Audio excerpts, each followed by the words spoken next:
Anong ganap sa mundo ng showbiz?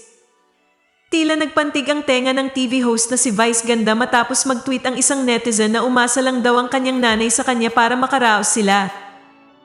Ito'y patungkol sa diskusyon kung tama ba ang pahayag ng nanay ni Andrea Brillantes hinggil sa pagiging breadwinner ng anak na pag-aral ang kapatid at napagawa ang kanilang bahay. Hindi ako fan ni Blythe or kahit sinong artista, pero kung yan ang punto mo, abay isali mo na lahat ng nanay ng mga artista na umasa sa kanila gaya ng nanay ni Vice Ganda, nanay ni Francine, nanay ni Catherine B, nanay ni Bea Alonzo, etc. Lahat po sila breadwinner. Saad sa tweet na sinapla agad ni Vice.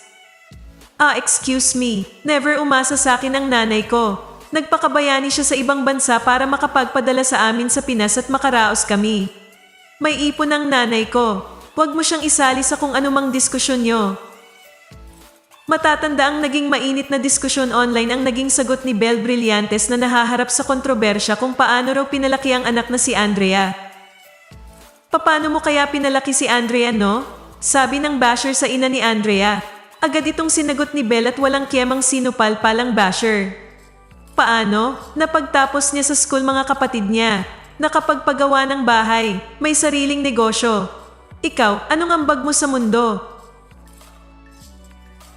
Kung nagustuhan mo ang content na ito, huwag kalimutang mag-subscribe at i-click ang share, like, at mag-comment ng inyong opinion. And favor naman po, please don't skip the ads.